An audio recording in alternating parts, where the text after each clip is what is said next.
Hello, hello, hello, and hello. Welcome back to Taverno Rockhold, everyone. It's been a great time off. Oh man, I'm so inconsistent. It's not even worth talking about. I don't want to over talk about YouTube. I've had that realization that I seriously talk about YouTube in my videos too much, and it's disturbing as a viewer. It'd be unattractive, simply unattractive to watch. So I won't talk about that. But yeah, it does feel good to be back. You know, I don't know. I come and go in my YouTube phases, but hopefully I'm trying to stick them together more and more. But I was able to play a lot of re-endev outside of like recording it, and I think that's what I need. Is like I need to be able to also play this world, like not just when I'm recording, because then I can still have fun and it's not a chore. I did a lot of texture pack stuff. Some things doesn't look as classic as it should, but you know, it's just fun. It's fun to customize stuff. I gotta be real.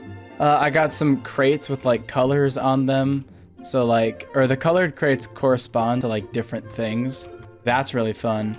And yeah, things are going good. I just recently went on a vacation with my grandma, and that was a little bonkers. So, you know, a lot of grandmas these days are a little transphobic. It's what they do, right? I mean, it's understandable. It's like they were born in whatever generation, you know, it's like fair grandma. If you're transphobic, it's like, it's fair. It sucks. And it's like, she's hurtful sometimes, but ultimately I understand where she's coming from.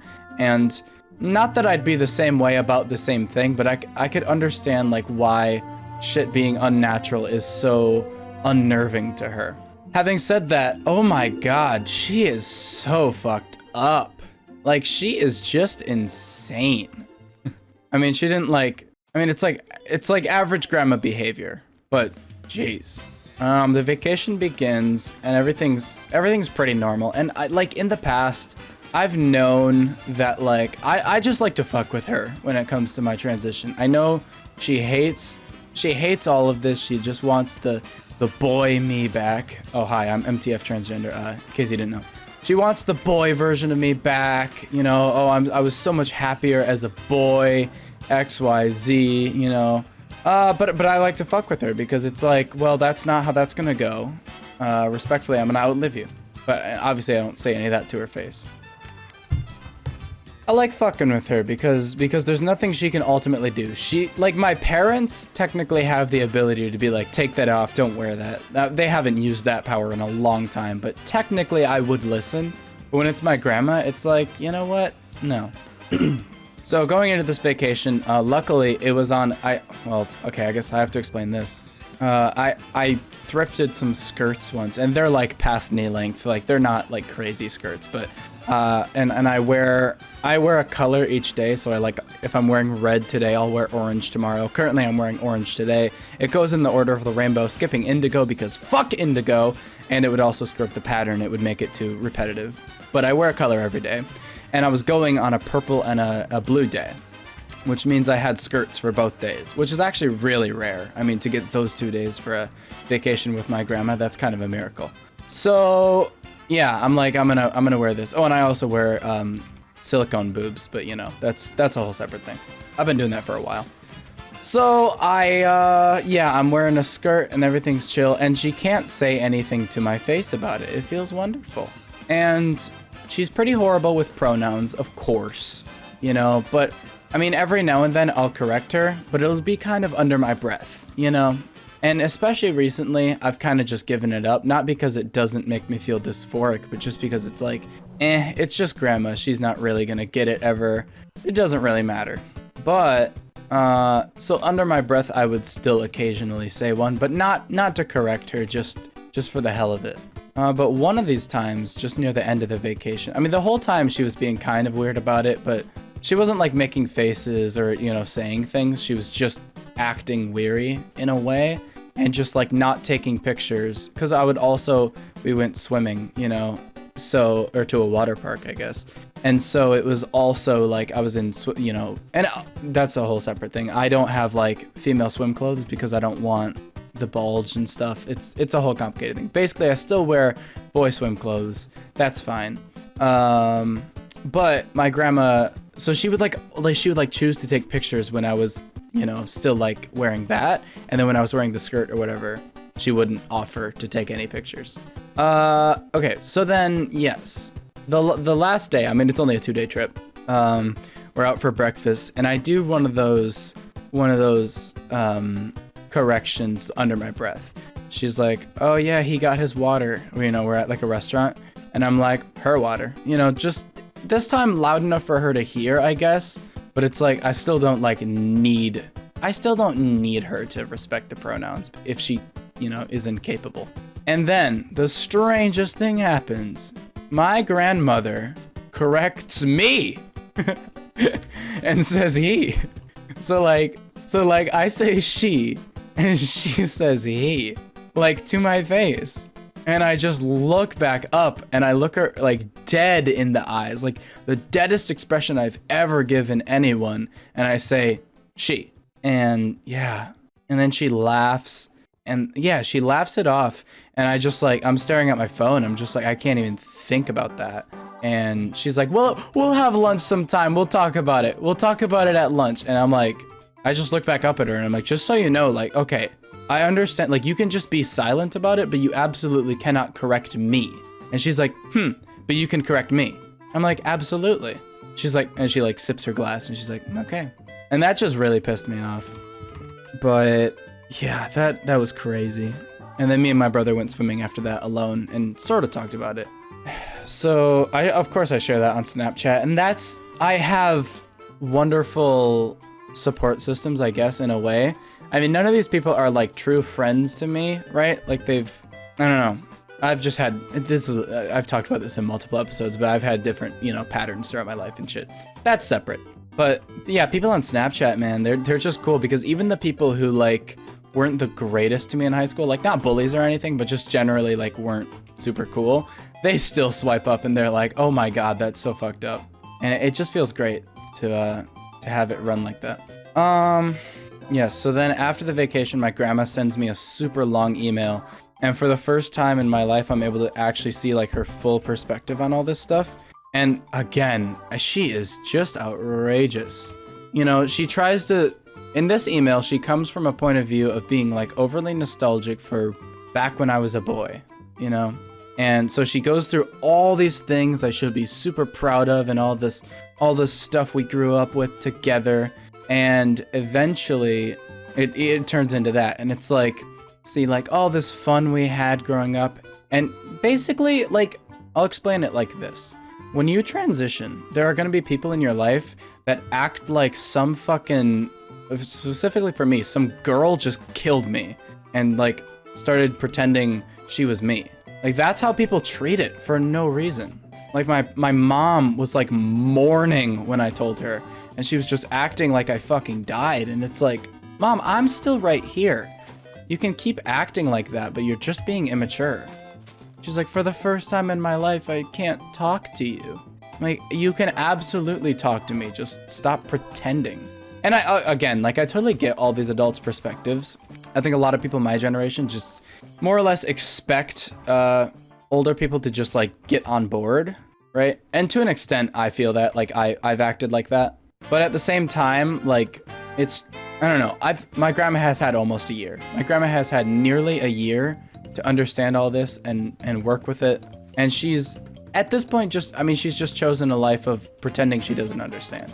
Like, she seeks out, she's like, I'm doing all this research. It's like, I can tell you're seeking out information that goes with what you believe currently.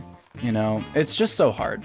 And it's hard for these like conservative old people, especially, to get on a level where it's like, I'm just a person. It's like, I'm a political issue to them. I'm like something she has to be like, sort of like embarrassed of, I guess. Like, oh, damn it. Oh, I got a trans grandchild. Oh God, you know? And it just doesn't have to be like that. I'm still a person, Grandma. Still a person. Sure, I'm not your grandson anymore, but like, I don't know. And it's like, I feel like when people say like, this is above my pay grade, it's like, dude, I've been out for like probably on this day, it's probably been a year. At least on the day I'm recording this. It's like, I shouldn't have to still be dealing with this. This is like level 1 stuff.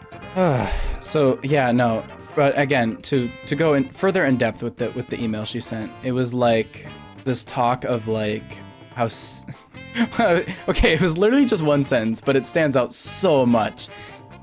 She says something about, I think Satan is very prevalent in our society, you know, causing friction in families. And that part was especially funny. And I shared that as well to my Snapchat story, and people got a kick out of that.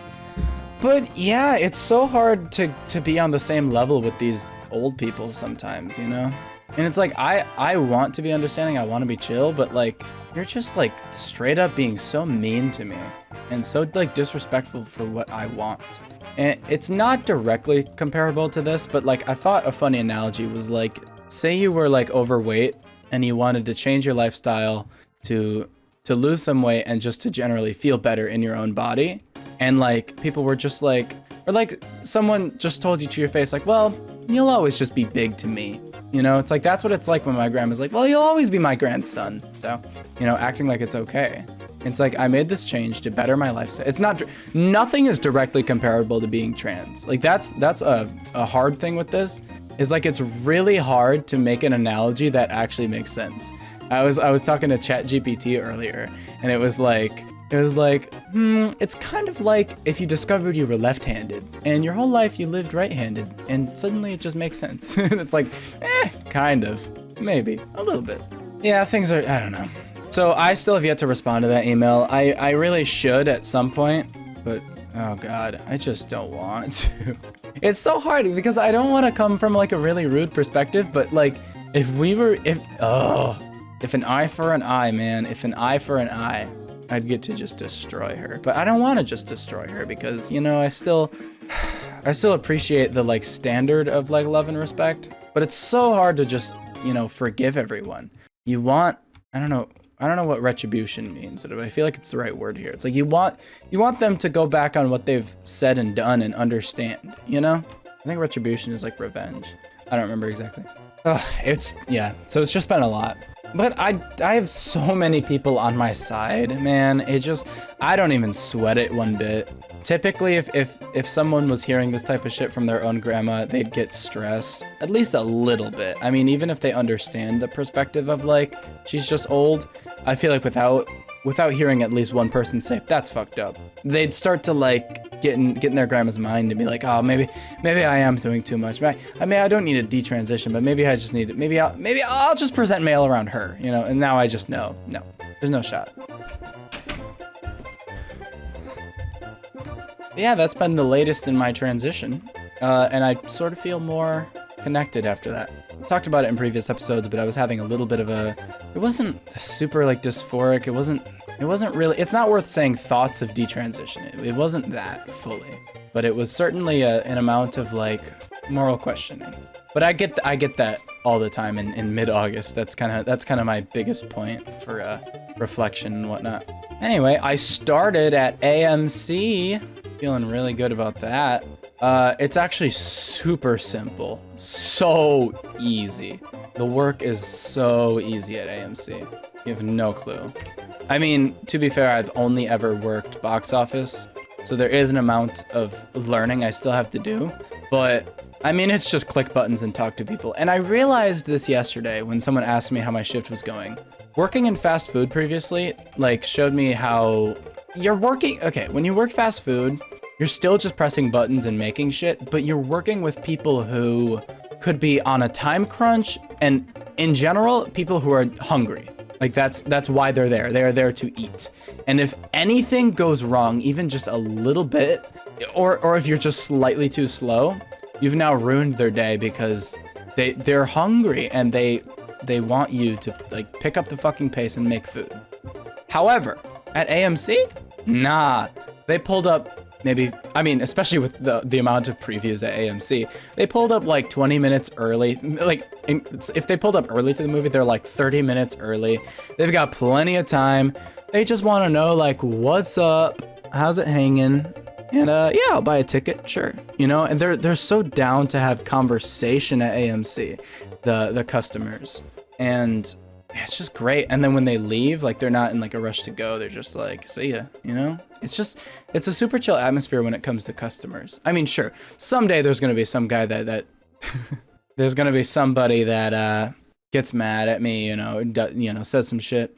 But generally speaking, everyone's just so chill. I met this. Hold on. I took a note in my notes about this. Okay, so this absolute champion of a kid comes to see Gran Turismo. I believe it opened yesterday. So this kid is like 3 feet tall, and he's absolutely a kid. You'll see what I mean. So him and his mom come in, and they're like, 2 tickets to Gran Turismo. I'm like, cool. Here's that, here's this, here's that. And before she pays, she's like, oh shoot, I forgot my wallet in.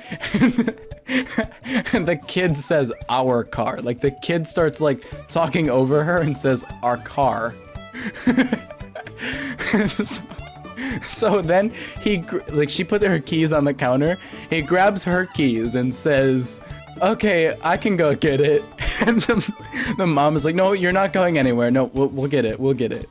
And they get it. So then they return and she's paying and he goes, I'm gonna go to the bathroom. And she's like, nope, stay with me. And he's like, I gotta go really bad. And then, so while the tickets are waiting to print, he asks me my name. He's like, what's your name? And I tell him my name and he's like, oh, hi, I'm Isaiah. I go, nice to meet you, Isaiah. And he says, nice to meet you, and addresses me by my name. Then he's like, have you seen the new Teenage Mutant Ninja Turtles movie? And again, this kid's like, in my mind, he's only like 4 or 5, 6 tops. Like, he's super small and like super young. And he's like, have you seen Teenage Mutant Ninja Turtles? I'm like, no, I haven't yet. And he's like, oh, you really need to. It's good. I'm like, okay, I'll take your word for it. And then his mom finishes paying and he's like, all right, see ya. I'm like, this is just the funniest kid. And it was so hard because we left at the same time. I got off my shift and his movie ended at the exact same time. But I was in my car and he was like still walking with his mom to the car. And if he wasn't like 6, I would have said, see ya, Isaiah. But he was like, he's just a little too young for me as a 18-year-old to feel comfortable doing that. I don't know. I didn't want to make anything weird. It probably would have been absolutely fine. And he probably would have loved to hear that. I don't know. I feel weird with like kids and stuff. Because like the mother might know her kid is like mature, but I don't know. Feels wrong. If the kid was like 15, I don't even know how it works. Maybe I'm just weird for not interacting with the kid. Maybe I was supposed to. Yeah, he was so funny. He took Old Soul to like the extreme, dude. Like seriously. Such a Chad kid. Like he had the metaphorical relationship to his mom's husband, right? You know what I mean? Like in metaphor, he was like he's just so mature. So mature. Not even in like an inspirational way, just in like an amusing way. Like he's just amusingly mature. Anyway, that's enough of Isaiah though. He was just cool. Anyway, yeah, so I worked box office 2 times. I'm pretty much trained. And in case you don't know, on Sunday, August 27th, it's a National Cinema Day, which means all tickets to, I think every cinema in the nation they're only $4. So it'll be interesting. But generally, I feel fine because I'm just gonna be working box office, and I've already done that twice. And I think generally people are gonna be chill. They're gonna show up early for their movies, and they're just gonna. Yeah, there's gonna be a lot of people, but it's nothing we haven't done before. It's simple work. So I'm plenty excited for that. I think that'll be a fun day. As I was saying, the work is super easy there, and I'm sort of excited to like learn concessions and stuff, honestly. They take cleaning very seriously. You'll like we locked doors at 11 and I was cleaning until 12:06 a.m. And then my shift before that one, we locked doors at 9 and I was cleaning till 10:45. Like it's just, they take it very seriously, and I actually like to see that. I feel like a lot of people, especially my age, would be like complaining about that. But it's like really reassuring that just a random AMC near me takes cleaning that seriously. And like they couldn't take it any less seriously. If they did, the place would just look like shit. That's just kind of how it is. And I get free movies to any AMC nationwide. That's amazing. Because I can just drive an hour and go to some of like the best AMCs in my area Just like recline seating, like these HD projectors and stuff. Like there's a lot to do with free tickets to any movie nationwide. And I feel like that's a budgeting thing too. Like that, like it only pays 13 an hour, but like if I see like 2 movies a month, I mean, like, you know what I mean? Like it's just, like I save money. I save a lot of money by doing that, by working there. Cause like I sort of see a lot of movies. I mean, when I'm broke, I obviously don't, but like every now and then I'll slide to like $5 ticket day at my local movie theater, you know, just cause I have to. Some movie like Spider-Verse comes out. It's like, what am I gonna do? That's thrilling. And the people there are actually really nice. I worked at a different minimum wage theater job, but I mean, like I maybe said in the past, my state's minimum wage is $7.25, and the bordering state's minimum wage is 14 in January. So, you know, I mean, it's a minimum wage job, but like it's really hard to find a $13 job in my area. Like so hard. Like, oh my God. Like my dad, who owns the Firehouse Subs, would pay like $12 an hour maximum. $12.50 true maximum if you're really fucking good for a crew member. And he called that competitive pay, you know? And technically, I mean, he's not wrong. It's like, sort of, but it's still like just below what people want. And I feel like this is a separate thing, but like employers don't, and this is my fucking liberal brain talking, but employers don't really understand that, like, so they're like, oh, I can't afford high wages. But I don't think they understand that, like, if your business is plummeting because, okay, wait, let's put it this way. If you can't afford good wages, right? Because you simply don't make enough profit to like be able to consider that, that means that your business is not functioning as a business. I sound like Dr. K here. That means your business is not functioning as a business. And so if you pay your employees more, maybe they'll take initiative. Maybe they'll step up. Maybe your business will actually do better because your employees feel respected, feel cared for. That's my Dr. K impression. But that's my stance as well. Is that if you just pay people a little more, maybe they'll be more committed to, like, you know, cleaning and making hot food and shit, you know? That's just, I feel like that's, I mean, obviously you can't break the bank. You can't just pay them 18 an hour and expect, you know, that $5 more is gonna like magically revolutionize the place. But I feel like you need to have like a clear path for people to climb and for them to excel in, for them to like value where they're working. If they're making what they know is a horrible wage for their area, but they're just there because it's all they got. I mean, you know, if they're making 11 an hour and the max is 12, why even step up? But if they're making 16 an hour and, you know, have great benefits and, you know, can afford to stick around, yeah, they're gonna step up in my eyes. And if they're not, that's when you can consider new people. And because you're already paying competitive wages, you know, the actual competitive wages, that's when you'll actually find people who value what they're gonna do. I don't believe there are like teenagers out there who are like doing the bare minimum because they're like making a lot. Teenagers who do the bare minimum are being paid low wages. I think that's how that works. At least from what I've seen. Yeah, no, I've learned, no, I have personal experience. When I worked in the 725 movie theater, I saw firsthand that teenagers did not care what they were doing. I mean, I'm focusing on teenagers right now because that's the debate. That's the market. That's what I just know.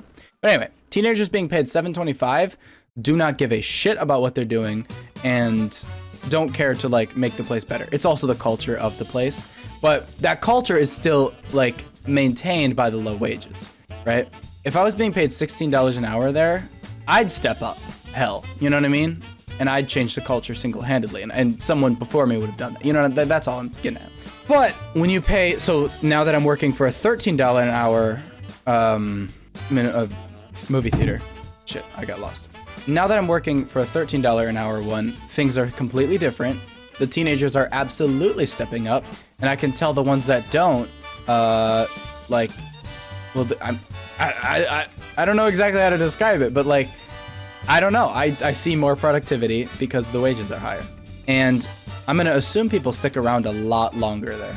I remember a quote from someone who worked in the minimum wage or the 725 one that was like, every time I'm friends with someone, they just tell me they put in their 2 weeks. It's like, this place pays 725. How can you expect anyone to stick around? So you pay low wages, people don't stick around, and people do shit work, which just generally makes your business plummet. So like, it might be a cost that you're gonna have to tank paying higher wages, but I think the benefits come. I mean, you also have to have good training. You also have to have, like a good training staff and a good enough culture. That was another thing with my dad's Firehouse Subs, is the culture was just way off. Nobody wanted to work, even the managers who were technically making the wages I'm describing. All right, how are we looking? Oh, fuck. I think I messed up. I don't think this looks that great. I think we're gonna need some green trees to help even this out. I think I messed up. Yeah, it's cute, but I totally messed up. Yeah, oops. Oh. Anyway, enough about wages though. This is such a liberal episode. Here's like a bunch of shit about trans rights, a bunch of shit about wages, a bunch of shit about God knows what. I am going to watch 500 Days of Summer with my ex in 3 days, which is a little weird. No way. Not something most people would do. I was talking to them sort of on and off because did I already talk about this? I posted something on Snapchat about how I lost some like charisma over time, just from like how people treated me in the past year and whatnot. But I found an old conversation I had with someone over iMessage, and I was just so like charismatic and just like witty and just cool, and it made me sad. I'm like, I don't even talk like this anymore. And so my ex kind of slid up on it, because I already slid up on something, and slid up is a Snapchat slang term. It means like interacted with the post, essentially commented. So I slid up on something they said, they slid up on something I said, and then we just kind of got to talking, and we've just been on off talking every like few hours, sort of since then. I'm trying to figure out how I fix this shit, because now the trees are so intertwined. I guess I just take out like this whole area. Ugh, this is gonna get rough. I'm gonna craft diamond tools to do this. This is gonna be a project now. There's the title. I infected my house. Let's clean it up. Okay, here we go. So then somehow we were talking about sort of how romantic life is going post our relationship in a way. Not in a super weird way, just kind of talking about different things and how they work. I'm gonna get my auto clicker out. There's no way I'm doing this manually. So we're talking about how that's going. Oh, hold on. That's gonna be so annoying. And eventually I recommended 500 Days of Summer, and they were like, oh, I gotta check that out. Like, that sounds like me. Hey, it looks like it's not charging durability. I wonder if that's because it's leaves, or if it's because I'm clicking so fast. And if it's because I'm clicking so fast, I've just found out how we're gonna get rich in the nether. But that's something we'll have to test later. So they were like, I described the plot of the movie, they were like, that sounds a lot like me. And I'm like, you wanna watch it with me? It's like really good. I'm gonna rewatch it soon. You wanna watch it with me? And they're like, yeah, that sounds fun. I'm not expecting anything out of it, and quite honestly, I think it's cringe I'm so done expecting a relationship out of anyone or anything. And not that I'd even want to get back together with my ex. Not that they like hurt me, scarred me or anything. It's just like, generally, it's like, fine. We're at more similar stages in life than we were, I guess, so maybe the compatibility would just be better, but generally speaking, I'm fine. I'm going to college, they're not. They're gonna work full time. It just wouldn't work. I have thought about, in theory, living with them in an apartment, because they're gonna work full time and make a lot of money, and I need to get the hell away from my parents. And I think they've lived with their parents. I mean, this isn't I think, but they've lived with their parents for a super long time and are generally sick of that life. So there'd be value in it for both of us. But that's separate. This is also because I have absolutely no one else I could feasibly move in with that makes a stable enough income to consider that. That's not me being like, what is the only way I could live with my ex ever? No. But anyway, I recommended 500 Days of Summer, and we're gonna watch it. And I think they're gonna like it a lot. and hopefully it'll honestly change their life. It changes a lot of lives. I think it probably indirectly changed my life. Like, obviously, I think it's most beneficial when you're like debating whether or not you should break up with someone, or you're about to get with someone, or someone just broke up with you. That's when it's the most life-changing. And I'm not in any of those positions right now, or especially when I, first watched it, which was only a few weeks ago. But I think they're at a point where they really need it. So that'll be cool to see. Right. Well, at least I'll get a lot of cherry logs from this. Okay, what tree to take out next? I think that changed it a lot. Let's see. Let's see from multiple angles. If I go down here, what do we look like? I raised the Clown Town sign again. It's so cool. I want it to be like the Hollywood sign. So yeah, because it used to be like all the way on the ground. Like these letters were on this level, and then I raised it 4 blocks, and then I raised it another 4 blocks, and I don't think I'd do another 4 blocks. It looks fine now. Like, honestly, it looks great. But hey, Hollywood sign. Okay, it's not horrible from here, because I realized this is like the main entrance to Clown Town, and I'm like the first house you see, so I want to make sure I look good. And that's a huge, it's just a really cherry specific forest. I feel like we need more types of trees. Like, what's going on up here? Maybe that's what I'll do. Maybe I'll just steal trees. This sapling hasn't grown in years. I think I'm gonna take it. So many crimson logs. All right. Yeah, I'm trying to be like the leader of Clown Town here, pretty much. No, not like the leader, but I want to be a huge face of Clown Town. Quite honestly, there's like no culture on this server. Like, there's people who play, but I mean, like, not many. It's not like, though it is the official server, it's not like a huge thing. But there's a little bit. I mean, I guess I didn't mean there's no culture. It's just there aren't like a bunch of different cities that are highly populated. I think Clown Town is like the LA of Korean Dev official server. That doesn't mean I can't be, hey, YouTubers live in LA. You know what I'm saying? These horrible sapling luck. I'm still at 3, and I've done like 4 or 5 of these trees. Okay, I said I wouldn't talk about the channel, but this time it's not about analytics. And I think that's very different. I'm gonna talk about a topic that means a lot to me, but it's not how the channel's doing, and it's not too close with just me talking about the format and why it's cool. I am a member of the Colin and Samir Discord. If you don't know who Colin and Samir are, they're like sort of really cool dudes who understand a lot about the YouTube algorithm, and they help out creators. They're just like, their channel is devoted to like sort of just informing people with how creators are and what you can do as a creator, how to grow your brand, and like interviews with successful creators and what their habits are and stuff. So I'm in the Discord, which is less like, talk to like, you post your stuff, you post thumbnails, you post your content, and you get feedback, And so I needed, in the re-endev server, I've been posting my thumbnails for each video and saying which one looks best, or I'll post like 4 for one video and be like, if video title's this, what do you think about, this thumbnail, what looks better? Which reminds me, I'm gonna take this thumbnail right now, hopefully. Yeah, and so I'm in there and I'm like, which thumbnail looks best for a video titled, it was the previous one about the Nether. And this fucking guy, so this guy responds and says, and tells me directly, the thumbnails don't really have anything that would make someone want to click. Also, your channel in general, gameplay like that doesn't work on YouTube anymore. Also, the black bars in your videos are something to fix. And that's actually something I have thought about. I just play with a 21:9 monitor.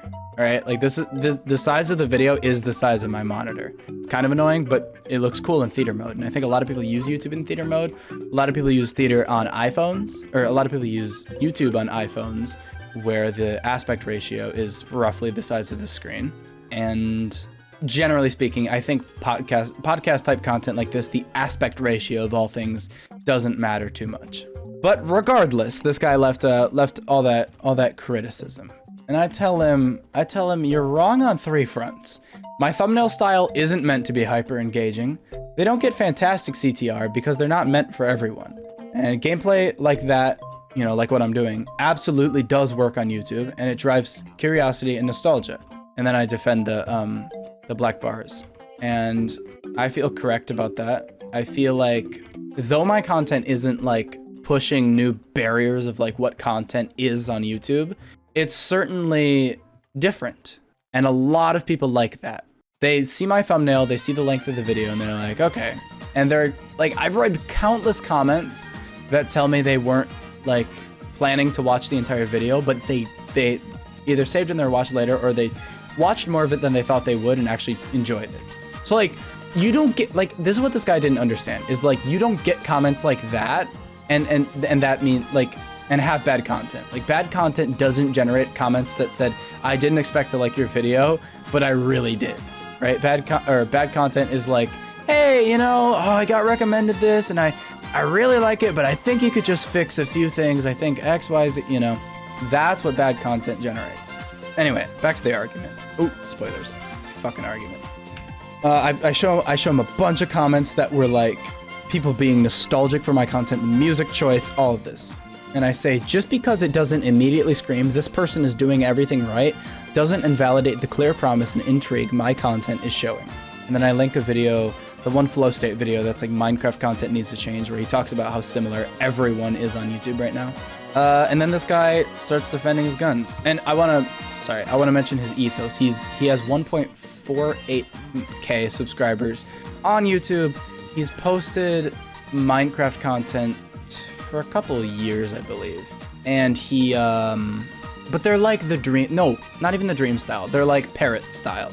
Like, they are just that type of YouTube. The exact YouTube that I'm making content in spite of, but also to change. You know what I mean? So this guy's trying to tell me about, you know, how to run my channel, you know, and he's just coming from this like Mr. Beastly perspective of like, you need to optimize your content for X, Y, and Z. And I'm like, I like the Z aspect, but like, I don't need to do X, Y to succeed. And he's telling me I do. Gameplay absolutely does not work on YouTube. That time came and went. And I just have such a problem with the way he phrased that. Gameplay came and went. Like, absolutely not. Absolutely not. Gaming didn't come and go. I mean, if anything came and went, dude, it's the videos he's trying to make. It's the dream and those style videos. Those videos came and went. I mean, Parrot still pulls great views, you know, but generally speaking, I mean, you know, content's getting old. It's really hard to farm these saplings. They just don't drop. He said, the server is meant for creators who want to become better and grow large. And in giving you the criticism needed to change, oh, and I'm giving you the criticism needed to change. He said in. And then I show him up like my analytics and I'm like, all the graphs are going up. I mean, that's not technically true. Some graphs have like crazy variables, but generally speaking, shit points up. The video about the bases, that did super well. And there's a reason. I mean, and like the average view duration and the watch time, you know, like those, they're not super great, especially the click-through rate. And that's because a lot of people aren't ready for this content, but those who are enjoy it like a lot. So yeah, I said again, people want something new. And I started picking apart that claim of that shit just came and went, you know? I said nothing just comes and goes on YouTube. And I linked two of the like coolest vloggers on the platform right now. And I'm just like, oh, sorry guys, vlogging? Yeah, that just came and went in 2016. And this guy has an issue. He's like, no, this is modern vlogging with storytelling, you know? And he's like, vlogging during the Logan Paul era would not succeed today. And like, that's sort of true, but it's just different. Vlogging during the Logan Paul era and Minecraft content are just two different types, right? Like vlogging, Logan Paul era vlogging like has its own flaws, whereas like gameplay has no inherent flaws. It's just, I mean, like it got kind of old, but it certainly didn't come and go. I mean, like people are just still interested. And the point of my content isn't to play the game. Like we're not here to watch me level up in Clown Town, okay? We're here to listen to me, I guess. I don't really know. I don't know the point of my content. People just watch. And I say, I'm not Logan Paul era vlogging gameplay on YouTube. I am incorporating storytelling. And I'm not incorporating storytelling great. I certainly think Flow State does that better, but there's merit and there's a cool factor to the way I tell stories here. It's like you're watching it's like I'm talking to a friend. It's been described as that. It's like I'm a friend and we're catching up and I'm telling you what's happening in my life. That's a form of storytelling, Okay, I mean, it's not the same type of storytelling as Ryan NG Films or who was the other guy? Colt Kerwin. But it's still a type of storytelling, and I'm changing gameplay. I'm not just playing the game. If I was just playing the game, my content probably would have flopped. But it is my stories I tell and my situations I've been through that make this content different from what you're used to. And so then I think the next morning, well, he says, no, not really. He just, of course, disagrees that I'm incorporating storytelling. Still don't think he's seen a single video of mine. I mean, like in full, like, you know, more than just a few seconds. Because I think we all can activate critic brain at any moment. I can start criticizing this mod. I can be like, oh, this basalt pillar texture is not great. I can see like why it works with the reindev, but it's just generally not that great. And I actually had to change the color of the grass because I think the neon grass is a little too much. I understand it's an alpha mod, but I just think the neon grass is just a little unappealing to most people.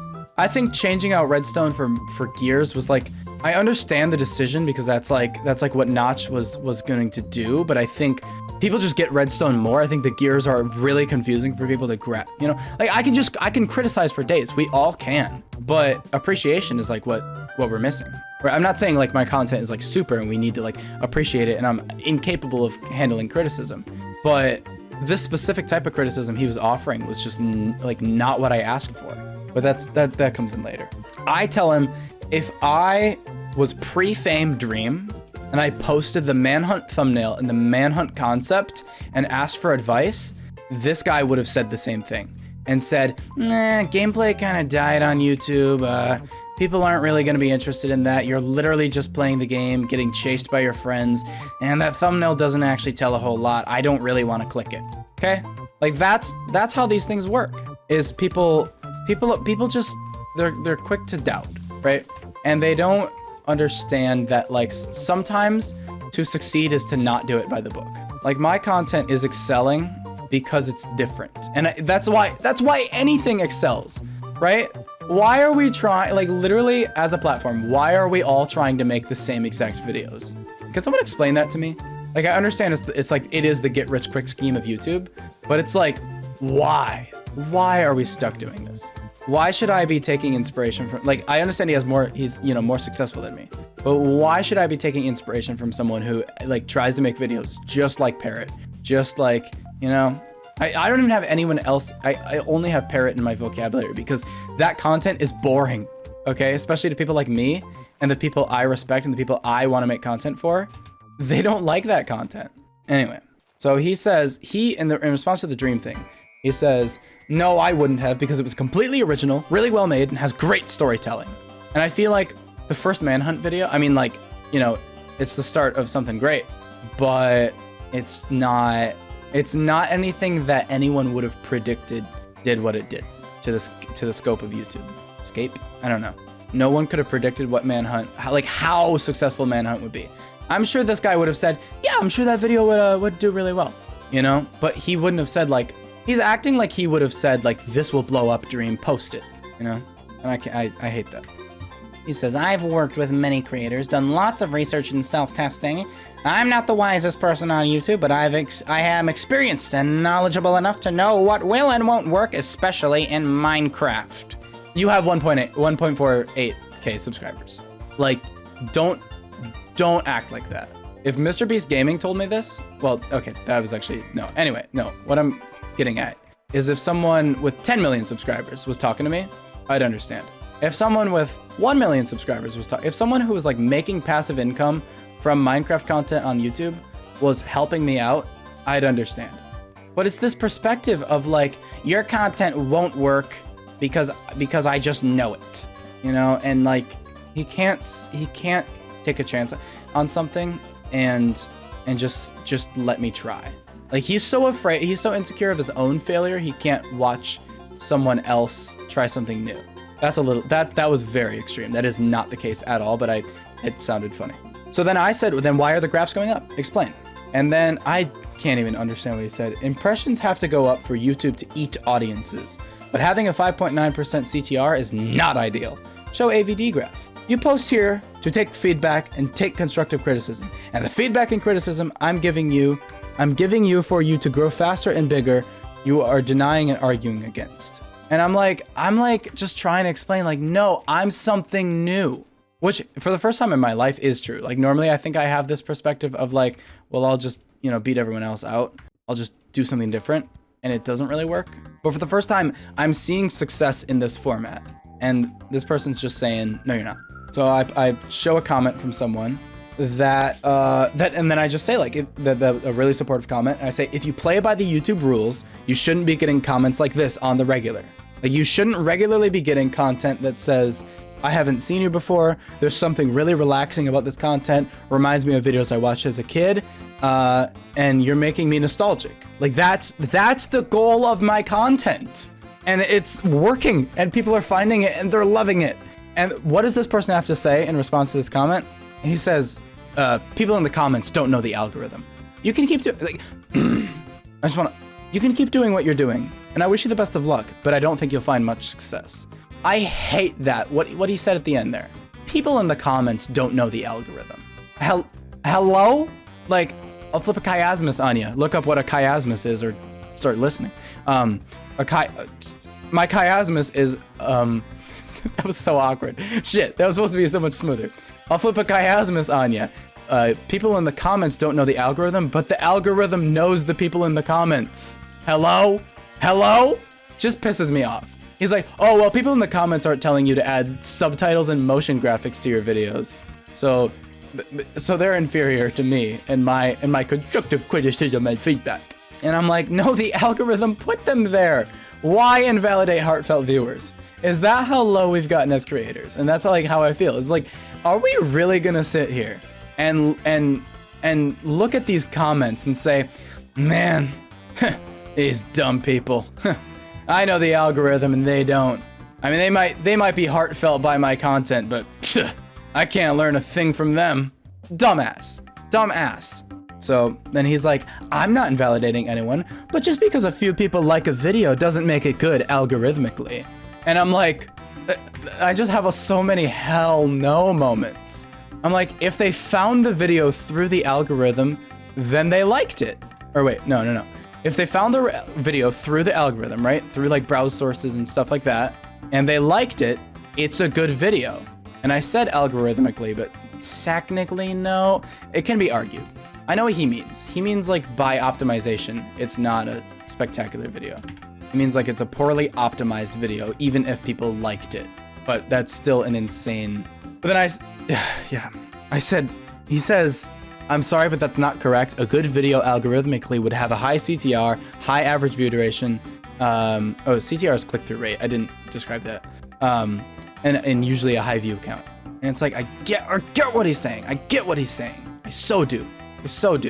But at the same time, he's just, you can't just disregard the comments. You can't, man. The comments tell you everything you need to know about how your content's going. More than analytics, okay? We're talking about reaching people, not reaching new numbers. And there's a Zugma for you. So then I posted the GIF of Miguel O'Hara and Miles Morales where he says, "You're an anomaly," and slams him against the building. And I said, "You to me." He didn't really like that. And he said, "I'm trying to give you constructive criticism, but you're trying to make reasons why I'm wrong, so you don't have to give any energy into changing." It's like, whoa. Like, who said my content needs to change? It's like that logical fallacy of like false dilemma. It's like there's nothing inherently like super wrong with my content. There's no huge flaw holding me back. I mean, yeah, sure, I don't have like 1 million views on my first video, but I have a different. This is a podcast. We're not just talking about long form videos. We're talking about like a fucking podcast. How big do you think it can really get? I mean, like that's the problem. He has no. This is where he's invalid. This is where his ethos just sucks.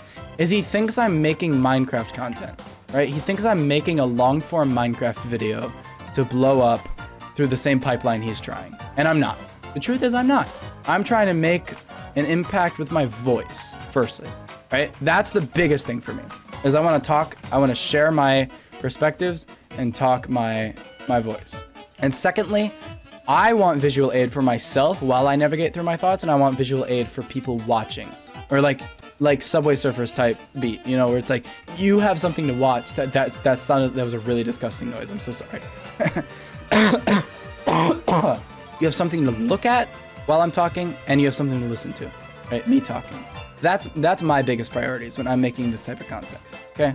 Not to optimize for the algorithm and whatnot.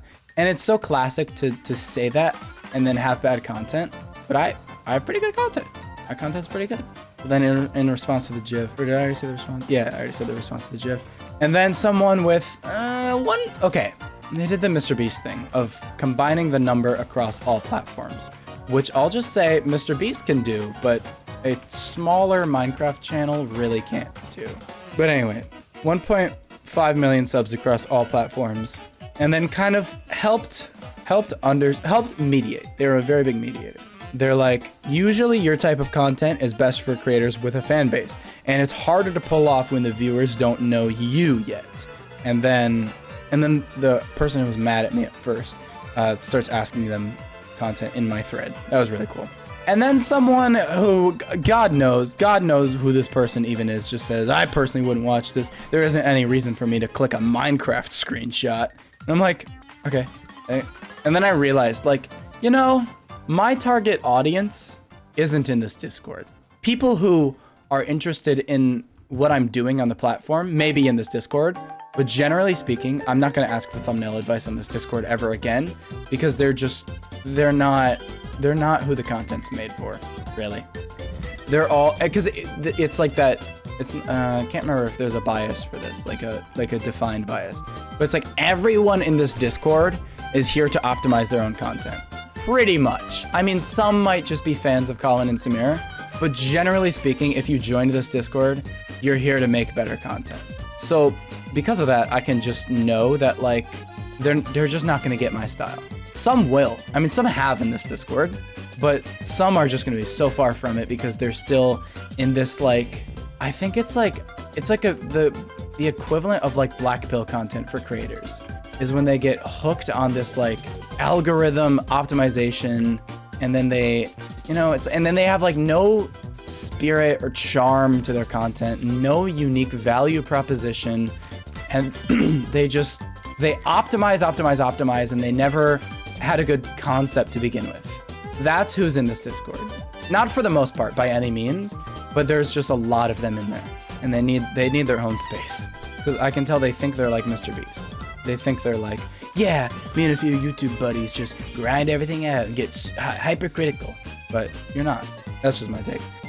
Anyway, another person said, okay, so to the person who said they wouldn't watch it, I'm like, sure, you might not watch it, but the point is, like, I'm not just gonna add a face or add text to make it, to engineer your brain to click it.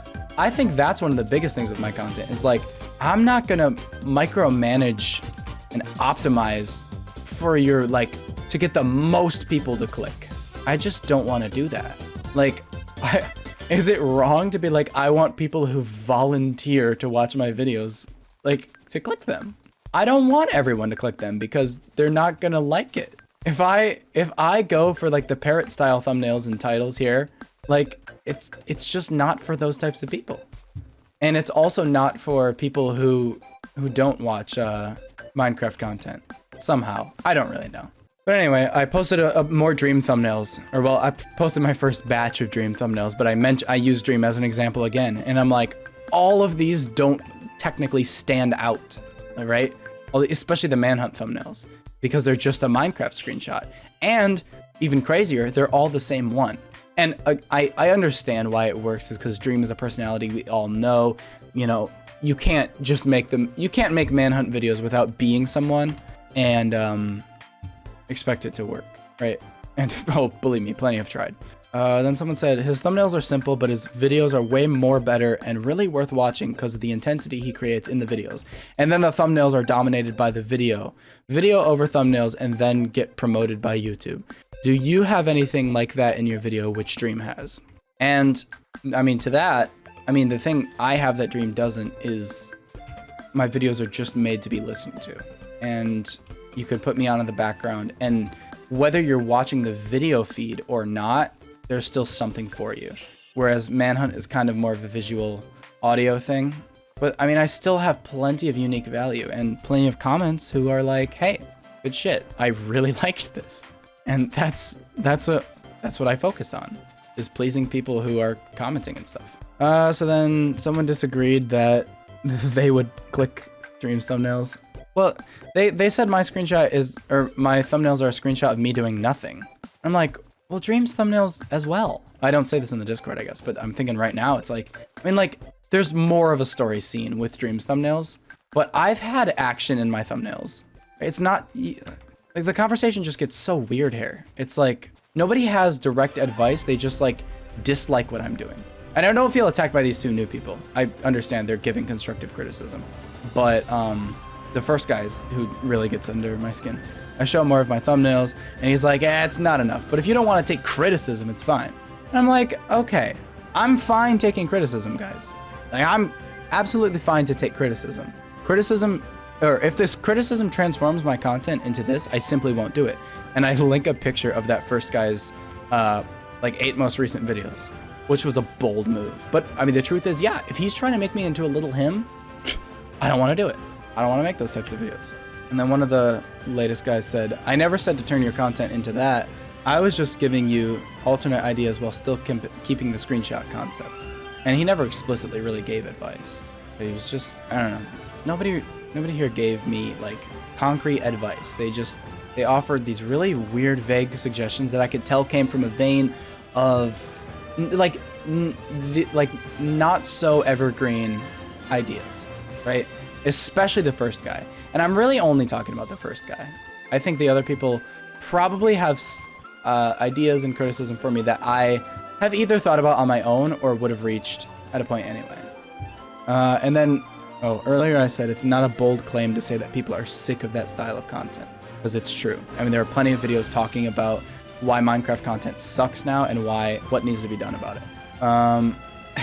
And then, so because I sent a screenshot of the first guy's 8 latest videos, he says, there's a reason I haven't uploaded in 8 months. I'm working on something new. All of the videos I've made so far have been me testing things out. I'm done with this thread. You're not willing to take feedback. It's like, it's not that I'm unwilling to take feedback, guys. It's that you're giving me shit feedback. You're giving me horse shit and like telling me to eat it. And I'm not gonna eat the horse shit. And you're like, but your content will do better if you eat the magic horse shit. I'm like, it's still magic horse shit. I'm not gonna eat it. I've got my own. I'm cooking my own meals in here. You're like, eat the magic horse shit. Like, I'm not eating the magic horse shit. That's what's happening in this Discord channel. And then this guy gets like on a cool level, and he's like, yeah, product with feedback or shit. Product without feedback equals no improvement. That's my Chris Pratt Rex Danger Vest voice. And that was really funny to me. I'm like, okay.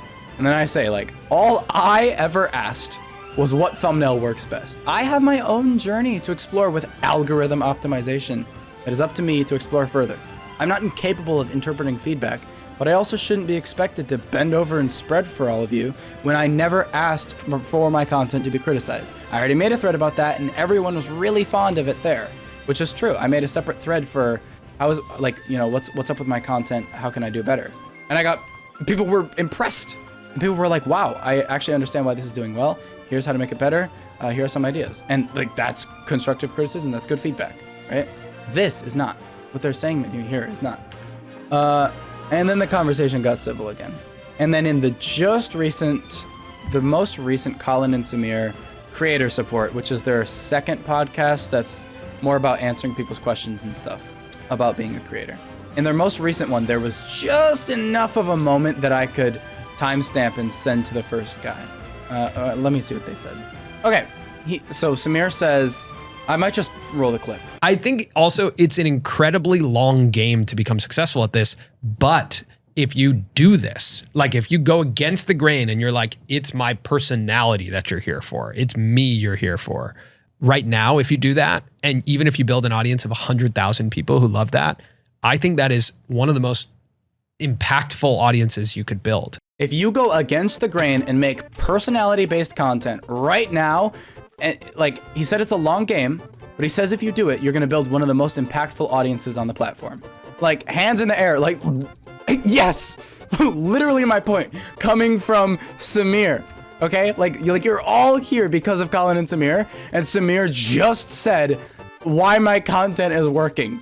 And like, And so then I send it to the guy, and he goes, go for it.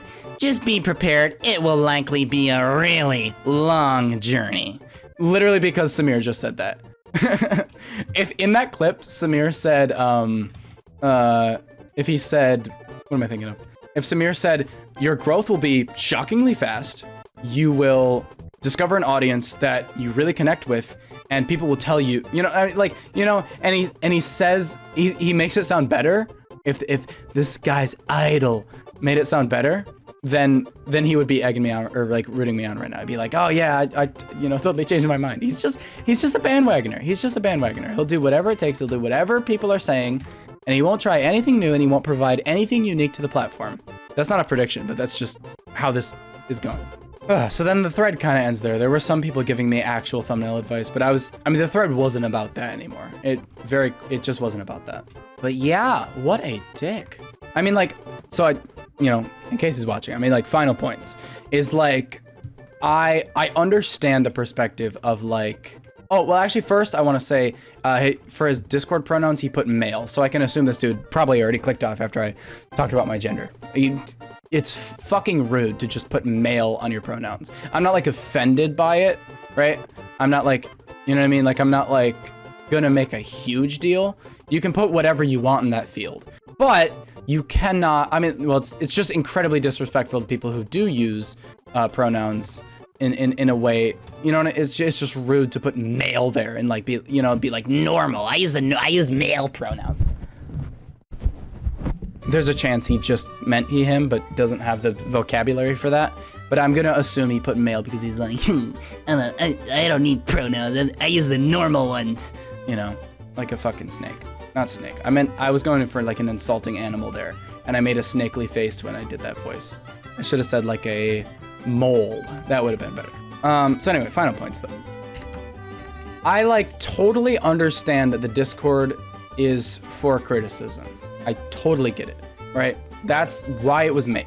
But like I said, I never asked for my content to be criticized. I only ever asked what thumbnail works best. And I understand maybe the answer was none, and maybe the answer was like your content doesn't work for that person. But still, I mean, that's like it is working, I mean, you just can't tell me my content's gonna fail when it's currently doing well, okay? And sure, if I kept making the same exact type of video from that point forward, it wouldn't do great. But it's like, do you not trust my capability of learning, right? Of like leveling up my own content and understanding how stuff works? Makes me mad. So while I like appreciate the criticism, first, you're not in a point where you can properly criticize my content because you don't actually have ethos in the field you think you do. Like, my content and your content do not exist within the same stratosphere of YouTube. That's the fact. I mean, we make different types of content. And what you think Minecraft audiences want isn't necessarily what they want. And what I think, I don't know how to describe what niche I'm in, but, I'm not making something perfect all the time. But regardless, both of us make different types of content, and you can't just try and educate me and warn me about how my content's doomed to fail. And if it is, so what? My lesson to learn. Let me be the one to figure that one out. You can't, I don't remember exactly what this is, but it's like, you can't like teach someone, like someone can't just like secondhand regret something. You know what I mean? Or like pre-regret it. They have to attempt it in order to regret it, and learn from it.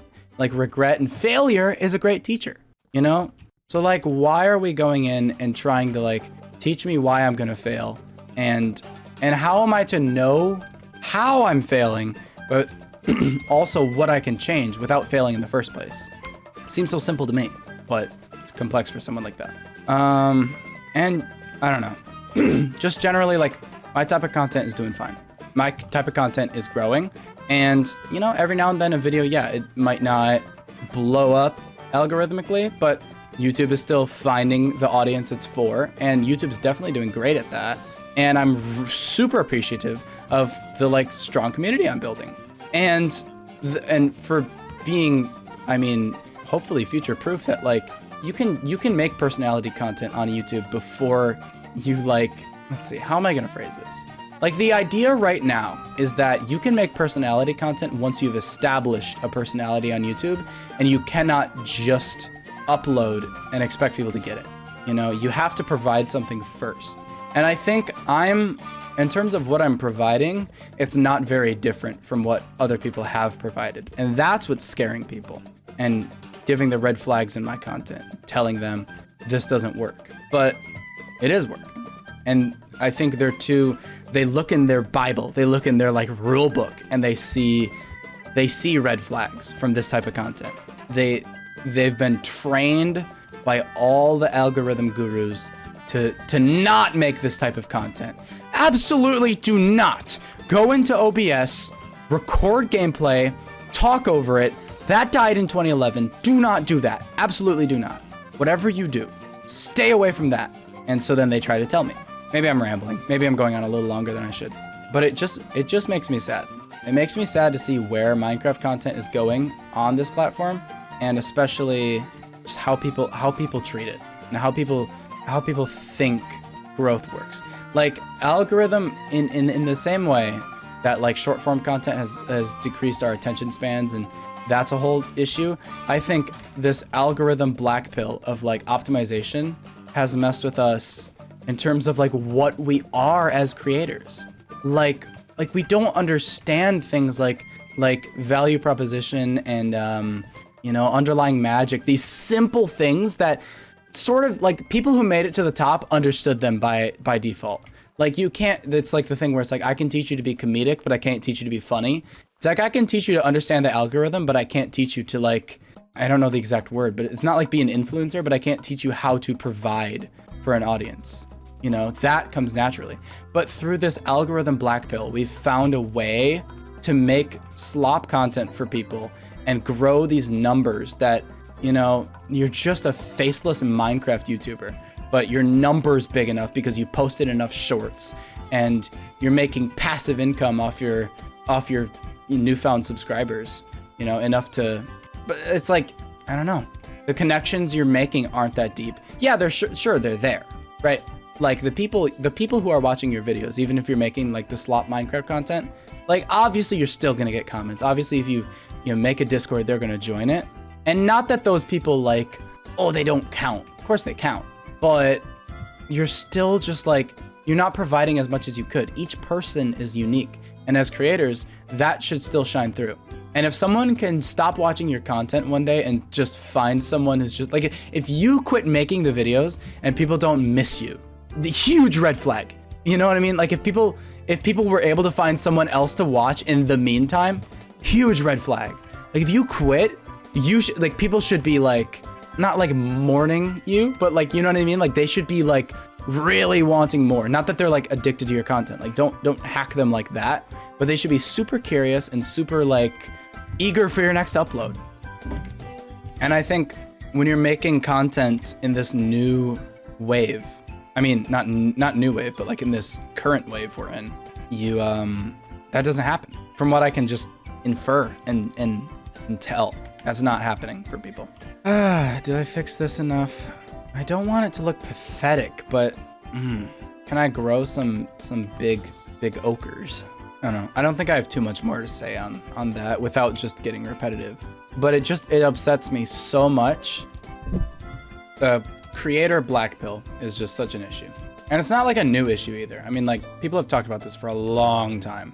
On my old channel, I even made a video about it. There are still too many cherry trees over there. We need to fix that. Anyway, I think that's probably all I should say on it, honestly. Not that there's anything more I have to say. I could talk about it forever, though. That's the problem. Is, as I was saying earlier, we're just evolving as creators. We're just optimizing and optimizing and optimizing, and soon we're all gonna burn out.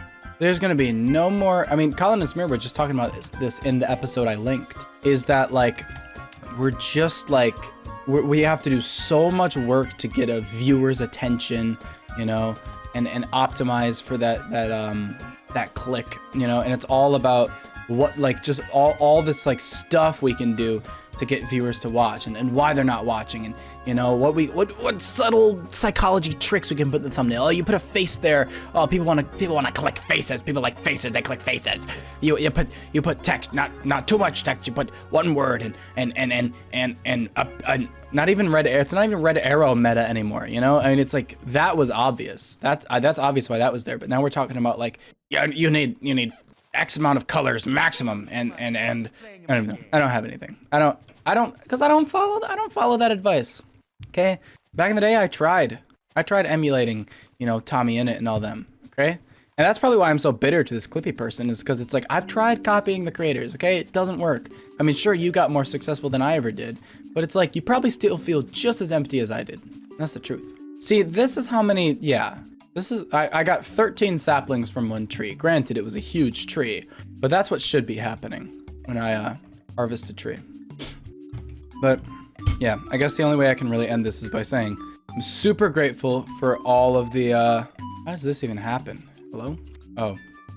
I'm really grateful for everyone who stuck around, especially like, I don't even know, if you're like listening right now, like to this part of the video, that's just amazing. That's just like, pat yourself on the back, you know? Not for any like, yeah, you don't mess with the algorithm. It's like, obviously we all mess with the algorithm. I'd still probably only click on videos that have psychologically hacked me. But if I come across something that's different and I like it, that's cool. So thank you for sticking around. Thank you for finding my content cool. Some people don't. And that's another thing, is like, I feel like we're trying to make content that pleases everyone. And I'm like, I'm the only creator I know that says, I don't need everyone to watch it. And that scares people. There's so much, you know, in my content that scares people, that they've been told that doesn't work. I'm fully repeating myself now, but it's the truth. Does this still work? This is like an old trick we used to use way back in the day. You could guarantee big trees like this. Ah, good shit, it works. I wonder, can I do the same for one of these? This is a tree added by the developer. I won't try anymore. Yes, thank you for sticking around. Thank you for enjoying this content. I think this is what I was missing, is that these trees aren't tall enough. And so it's making my house like excessively tall, because it sits above all of these trees. And typically you wouldn't really have that. And so if these trees were on a slightly higher level, like this one I just placed, things wouldn't be as bad. It's so much work to get rid of these trees. That's the thing. If I got this patch gone, that'd be good. That would work. God, I don't even know what else to talk about. It's just such an intense, because it's like quite literally the number one reason I'm doing this channel. You know what I mean? That entire conversation. So it's like, it just means a lot to me. And to see it so directly, I won't say attacked. Like, I obviously wasn't attacked, but it's like to see my concept and my like vision, you know what I mean, in all of its forms, because there's 4 dimensions to when someone shares, you know, content for criticism. Is they're not just saying what needs to change about this specific video. They're also saying like, you know, does my content have promise? And like, you just have a gut feeling. I know my content has promise, right? I just know it. There's no doubt in my mind, you know? And sure, this video specifically is not just gonna get 1 million views, but like my idea will grow. My idea has promise. So, and that's just something I know in my heart of hearts, you know what I mean? But of course, I mean, others can't just see that. They don't fully know what I'm doing and what I'm making, right? They're more, so it's like, it's 2 mindsets at once. They're algorithm brained, and they also just are generally unaware of what my own plans are for my content and how my own style of progression works. And this isn't just to be like, and this is why I don't need to take criticism, right? But it's like, I know a lot more about my content than it might seem. I mean, I talk about it far too much. I just said in the beginning of this video I didn't want to talk about it, and I've probably spent the last, I don't know, I could spend too damn much time talking about it. I should put an end to this topic. I need to put a nail in this coffin. Good God. Okay, my content's cool. My content's nice. People like it. I like the people that like it. I can tell there's huge promise with it, and if other people can't, that's on them, right? That's the end. That's where it ends. That and shit. I'm aware that I need better transitions and better pre-planned topics. And then I'm unsure if the value of my content is that it feels so like sporadic, but well. Okay, here's a topic change. I noticed in myself and others that we do not know what archaic means. I found out it actually means like it's a synonym for chaotic, right? So if like, I could be like, oh my God, this netherrack was placed archaically, right? And if you just agreed with me now, you're actually wrong. Like not if I just informed you, but if you thought this is what like archaic netherrack would look like, that's wrong. It's just fully not how the word works. And this isn't me like being like yelling at you, but like it's like, this is me shocked. I thought for the longest time archaic meant chaotic. It just sounds like a synonym, doesn't it? Archaic. Because you think of like chaos, right? Chaotic, archaic, chaos. Like it's just like Archaic means like historic. Oh, this mod is an archaic revival of InDev. That's what archaic means. And I found this out not too long ago. Or no, a long ago. I found this out a while ago. And I thought, oh, my dumbass. I thought it meant, my dumbass thought it meant chaotic. My bad. But turns out other people thought the same. I can't remember what YouTube video it was, but it used archaic in my old way of using it. I'm like, exactly. And then in this very own Discord for ReInDev, I have a role there, the last user of the old archaic whitelist system, because we all think archaic means chaotic, and it actually doesn't, not at all. Another word, and this one's on me. This one's I don't think anyone thinks this, and if you do, good luck. You're in for something big. Ample means a lot. Ample means plenty. I thought it sounds like a teeny word. Ample. Ah, shit. I have really ample spruce logs right now. It sounds small. Nope.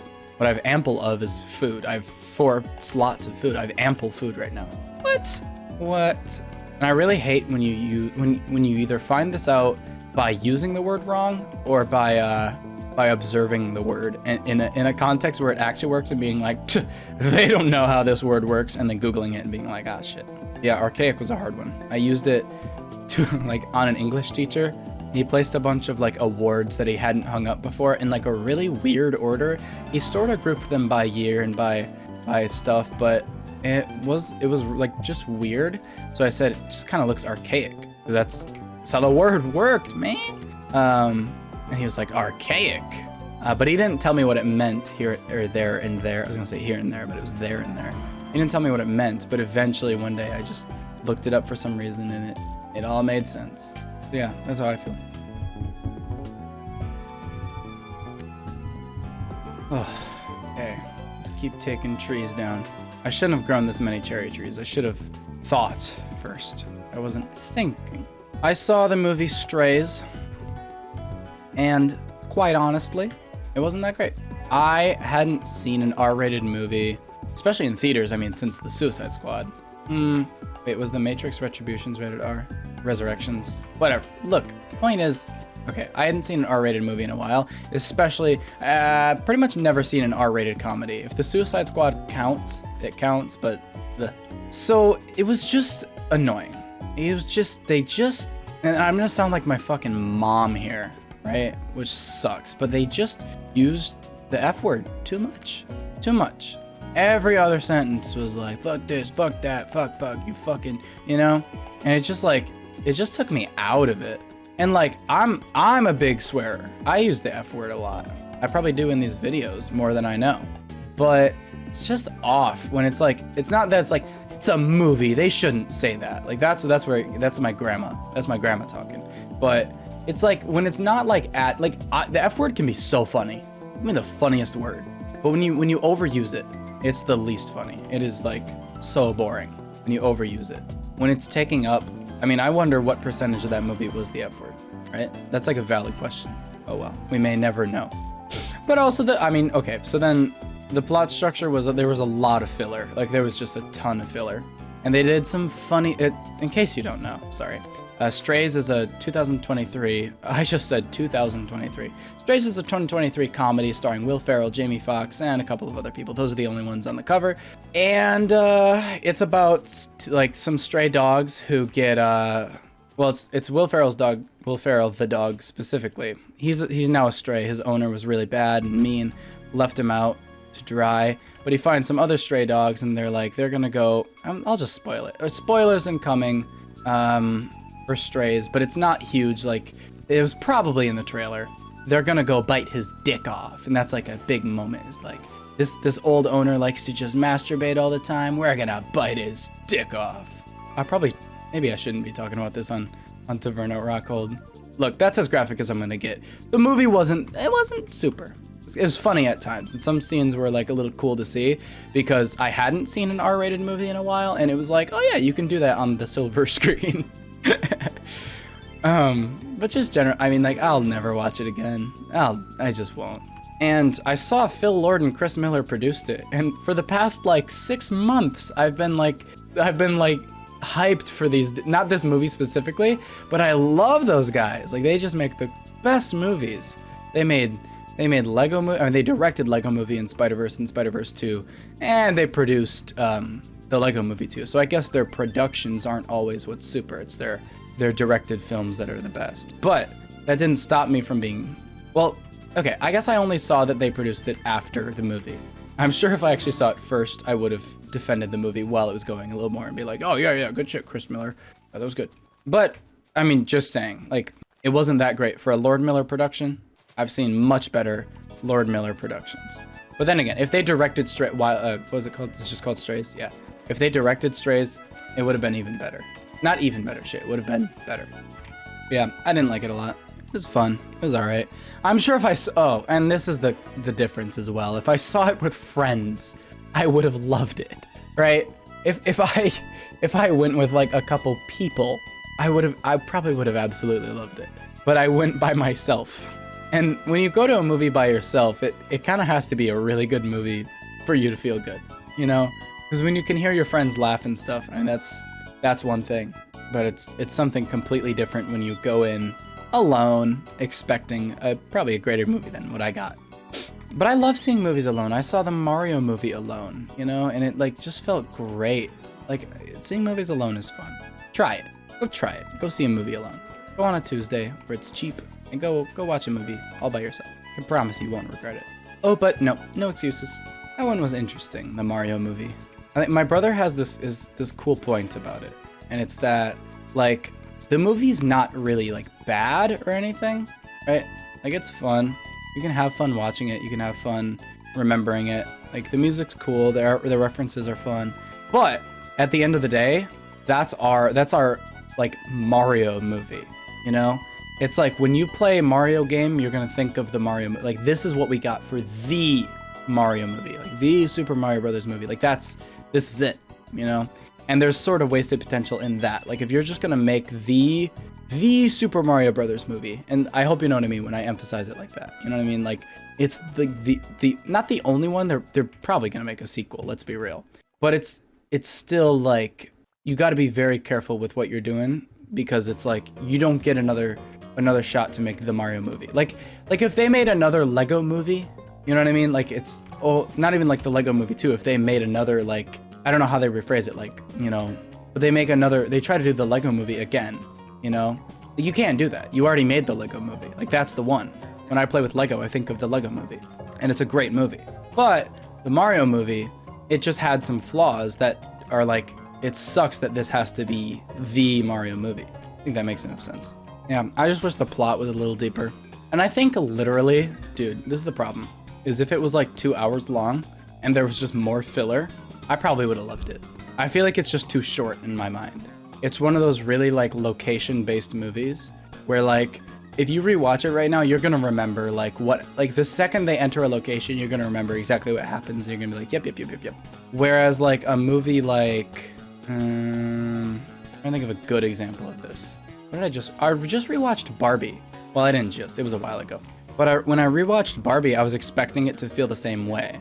Like, oh yeah, I know what happens here, there, I know where they're going in the next scene. And it didn't feel like that at all. It felt like I was just noticing more, you know, the second time watching. And that's something that I just don't think happens with the Mario movie. It doesn't have a layered enough plot to be like that.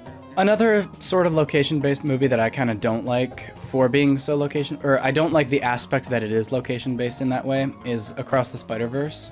That one gets, every time I rewatch it, it's like, yep, and then next we go here, and then next we go here.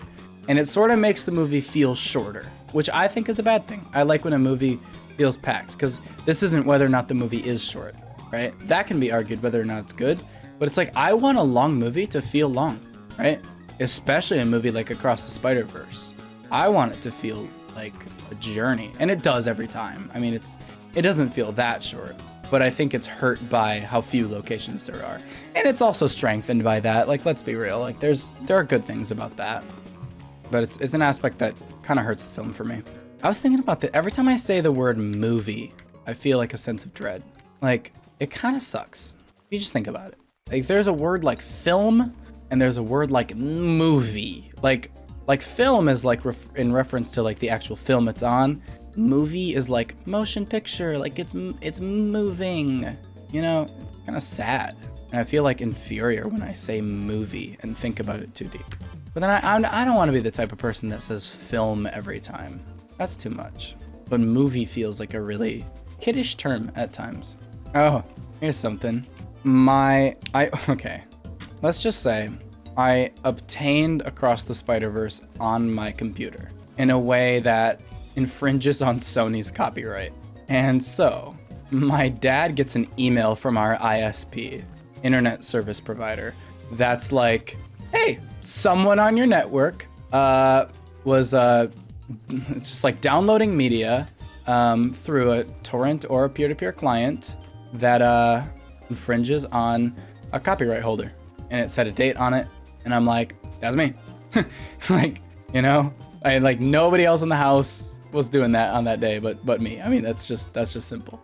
And so yeah, my internet service provider found out, and I don't know, I just didn't think to use a VPN. I think that's literally like the number one thing they talk about with I feel wrong saying piracy, but that's just straight up what it is with piracy. Is they're like, it's just the condom, right? You just gotta do it with the condom. But I was just, it's not that I thought they wouldn't catch me. It's just that like, I just felt like I wasn't gonna get like fined. I don't know if it's probably safe to talk about on the internet. I don't think it's that type of crime, but it was pretty serious. It was eye-opening. It was like, oh yeah, I can't just torrent movies on our home Wi-Fi. Fair. But summer is almost up. It's getting scary out here. I'm not like super intimidated by college life. I just know a lot of stuff changes. You know what I mean? I think I talked about this in a previous episode, but it's like I just enter a whole new stage of life that is different. I'm not scared of it, and I know it's not going to be super different, you know, at least not right off the bat. But generally, like, there's just a lot that happens once you enter that stage of your life, and there's like your mistakes can actually have a weight. I haven't ever had that in my entire life. My mistakes have always been, you know, oh, but I still live with my parents, or, you know, I can still find a different job. It's like now, whatever doesn't happen, like, you know, whatever opportunities I don't take in on and stuff, you know, it's just, I don't know. You gotta be certain, but you also gotta take risks. It's just gonna be interesting. But I'm excited in general for college, because god damn it, like at my new job already, just on my second shift, there was this guy talking about all these like film, I'm gonna say film, not movie, all these film ideas he has. And it's like, it was incredible. I'm thinking just like not a single person in my grade in high school would have those types of like, nobody in my high school would have a notebook full of like film ideas. And I'm sure someone did. I'm sure someone in my grade did, but I never crossed paths with them, and I still hung out in all the spots they would. You know what I mean? Like, I took enough class. Like, if I was supposed to meet that person, I absolutely would have, which leads me to just believe they didn't exist, at least in my grade. There were so many cool people outside of my grade. So many cool, you know, class of 2025, 26. It just, class of 2024 especially. There were so many cool people, and all the ones in my grade just sucked. At least to me. I was also kind of weird though, to be fair. I was looking back at like pictures and stuff, and it's like, yeah, I looked a little weird this year while I was still transitioning, you know? And I don't look perfect now, but I certainly, yeah, there was a look. There's a look I had on most to all days, but I don't look like that anymore. So I'm literally so happy on hormones. Things have just changed so much since the start of HRT, and it's like, it's just great. It's just all around great. And I'm so happy that it's working and that it's the right decision. Oh shit. There's a little creeper there. What am I gonna do about that? Let's see. Okay, I'm gonna drop my sword. Check this out. I'm gonna drop my sword, pick it up. Oh, this is gonna get risky. Yeah! We've done it. Dude, stuff like that is so intense in this version of Minecraft. You have no clue. Let's see. Okay, that might be fine. Thumbnails are hard. Thumbnails are hard, everyone. Anyway, as I was saying, HRT is great. I'm not gonna say totally recommend it, but goddamn, if you're questioning right now, bro, do it for the hormones. Strangely, I met someone at my job that reminds me of someone at school so much, a trans man that, oh, I just logged off with my sword. That'll be fine. My alt can keep it. A trans man that reminded me so much of someone at my school. It was strange because I assume this guy's on hormones. He just gives that vibe. I can just tell. Well, no, not to make it sound like that. There's a huge issue of trans people outing other trans people, but I don't know. I can just, from what I know, he's trans on HRT. But he reminds me so much of another trans guy I knew that wasn't on HRT in high school. And so it's like, oh shit, that's what this guy would look like on hormones. And I just wonder if a lot of transgender people are like that. There's just kind of, it's like that thing where it's you have what do they call that? Not like a twin, doppelganger. Everyone has a couple doppelgangers in the world. And I wonder if trans people have doppelgangers, but because they get on hormones and stuff, they don't look like each other. But they're both transitioning. You know what I mean? Because I've seen people who look like me, and it's really funny. There'll just be a person every now and then that just looks like me. It's oh, that's cool. I mean, this is a human thing. We all have, this happens to literally all of us. I'm describing an average human experience. However, it still happens to me, and it's so funny. I'm just so amused by it. It's why do we look the same? Of all people to look the same as, why me? Who did this to you? Okay, did my idea work? Do taller trees make better atmosphere? I'd say so. That was a really especially poor tree, but if I get one more huge one, this will work. Yeah. Oh, never mind. They merged. It looks fine. Let's actually throw some oak trees up though. For the first time, let's actually do some not mistaking. That was a weird way to phrase that. Some not mistaking. Okay. It's working. We're fine. It's working. It's fine. We're fine. It looks weird in photo mode no matter what. Thought about that? Photo mode looks weird. I need to get logs from my chests. Yeah, it's looking like a little fantasy forest. I like it. What was I saying? HRT doppelgangers? Yeah, interesting idea. I think it's real. Probably real. Why wouldn't it be real? It's gotta be real. I have too many cherry logs. This is actually bad. I don't have anything to build in pink. I'm gonna have to sell it. All right. Oh, no, I forgot the other types of logs. Anyway, in case any audio listeners are listening, in case you couldn't tell, I guess, I grew way too many cherry trees, and so now I had to cut all of them down and grow more trees, but different variants this time. Learn my lesson. Oof. Song just came up on my Spotify that really takes me back to April of 2022.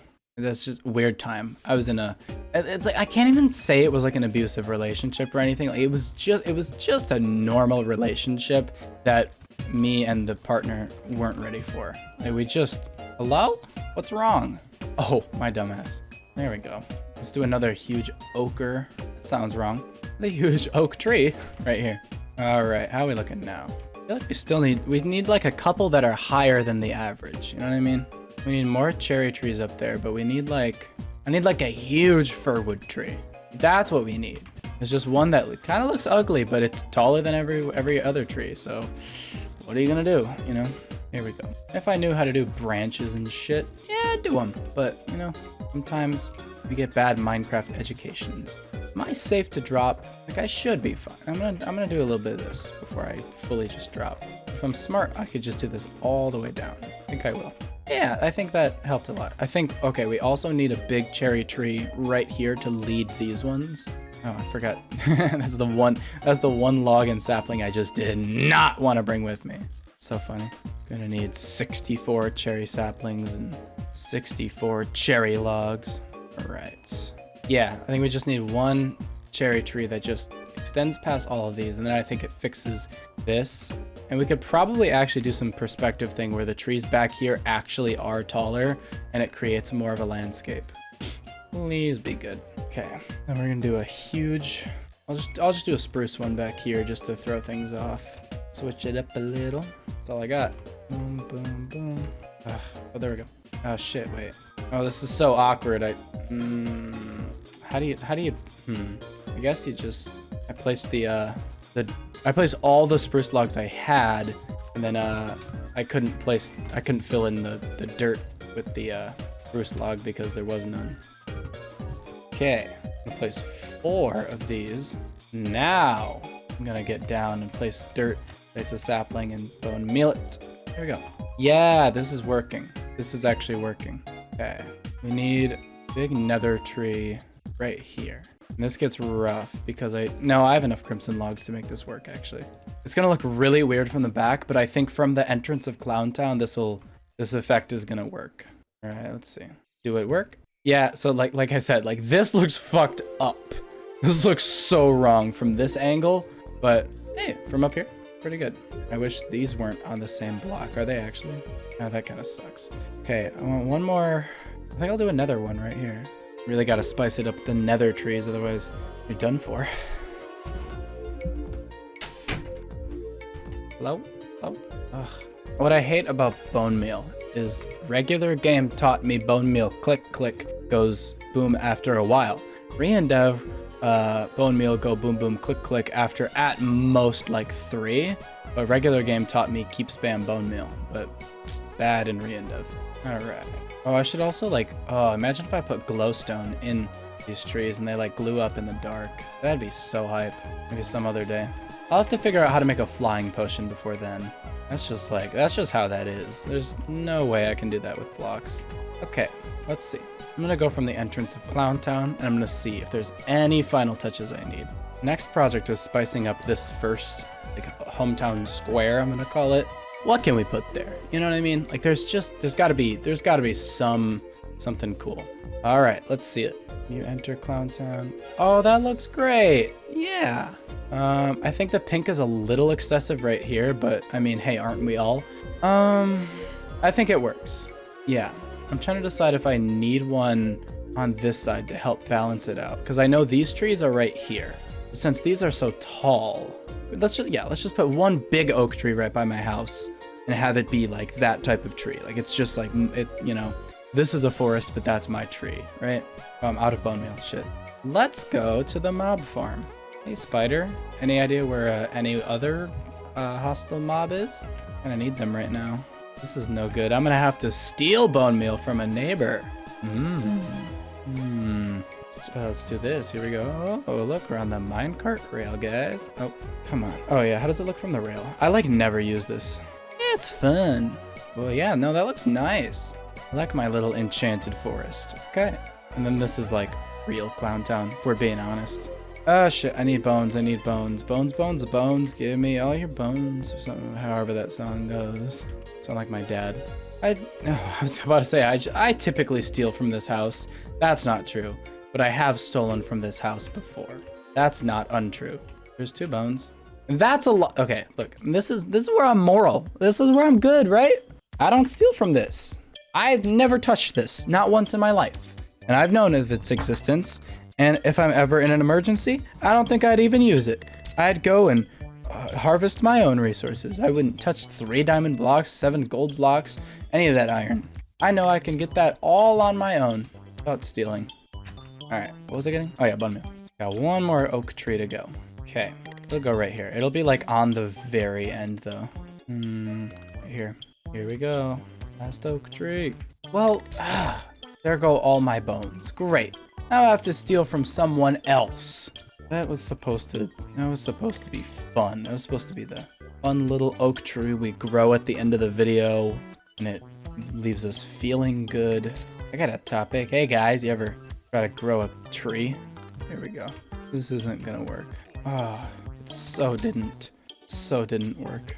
I want, oh, it's the Clowntown Museum. Shit, cool. Gummy Bear. Is that really the Gummy Bear album? I saw this joke, but I don't know if it's real. Is that a painting? Oh, it's the banana thing. I get it now. I get it now. Is this Among Us or something? Listen, I gotta get the hell out of here.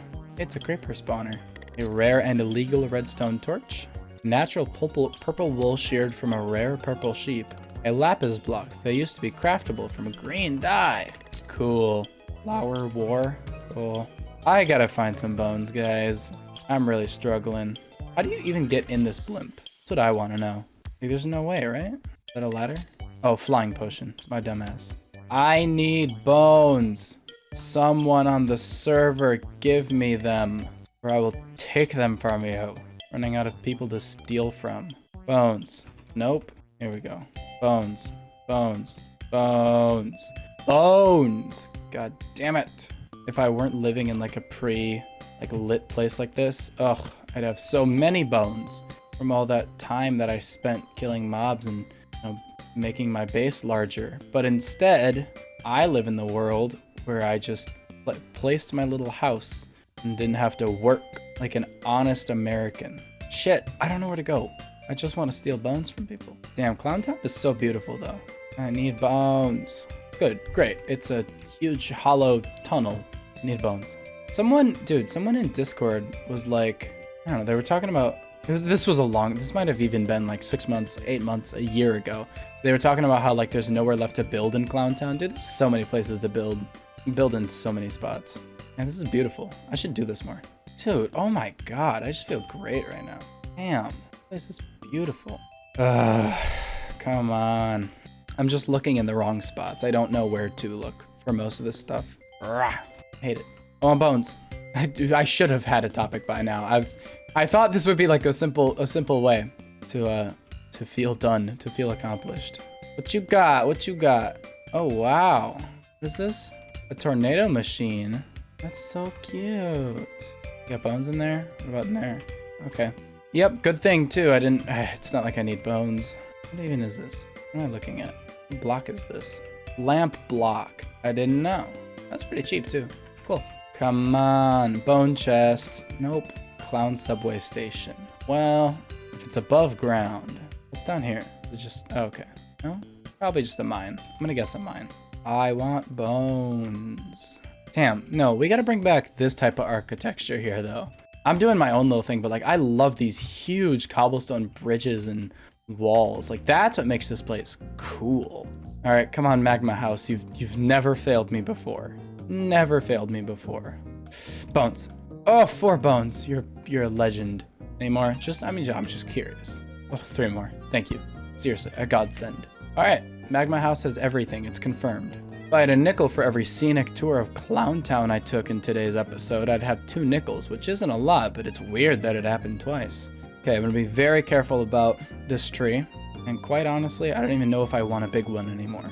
It's gonna be this fussy. Maybe we do it on the very end, just to like make a point. No, on the second to last block. I think this flower stays. But in the meantime, it goes. So the sapling doesn't get stage fright like it always does. Okay, come on now. Got no one around you. You're just a budding little sapling. And all you've got to do is just grow. Just grow for us. Show us how big you can be. Oh no, not like that. Not like, I knew it was gonna obscure my view or obstruct my view, but that's a little. Does it ruin the shape of my house too much? Because I'm fine if this view is like this. Am I? Ugh, I don't know. How does it hurt my shape? It doesn't hurt my shape too much, actually. Okay, I have an idea. We just go in, we remove a couple branches, we call it good. All right, yeah. Goodbye, branch. Where's the trunk? Is that what you call that? Yeah, that's the trunk. I know my trees. I want that branch gone too. There you go. You can keep your little base. There. Okay. All right, here we go. Will it work? Now my views. No, it's not impacted by this too much. Not really worth mentioning even. Like, oh, there's a tree in my way, but like, the best views were always out this way anyway. So the final test, viewing it from the, what does epicenter mean? I'm gonna say from the epicenter of Clown Town without knowing what epicenter means. I do like that automatic, check this out. Like when I'm on the minecart rail and I take a turn, instead of keeping me facing the way I was turning, it automatically faces me like the way I turned. Like it keeps my head straight in relation to the minecart. I think I kind of like that. All right, here we go. Here we go, everyone. All right, all of our hard work went towards this. Yeah, I'd say it worked. Like I said, glowstone in the trees would really help, especially for this night right now. But generally, I think the atmosphere or the horizon looks cool here. This is good. This is good. I believe the sun rises this way as well. Yeah, how cool.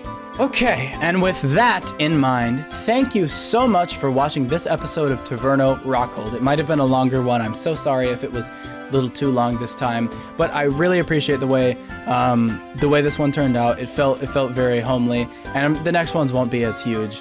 I just needed to talk about like the YouTube stuff, and I didn't mean to make a huge mistake that actually took the length of the episode to fix, but you know, hey, it worked. Made content. Thank you so much for watching. Check out the Patreon, check out the podcast version, download an episode or two. Why not? Give me some numbers. Share the podcast with a friend. I mean, like, you know, even the YouTube channel. Share Taverno Rockhold with a friend that you think would like it, and subscribe. Stay tuned. I don't have it really like an official schedule coming, you know, for how the videos are coming out, but it'll work itself out. Thank you so much. Goodbye. Goodbye. Goodbye.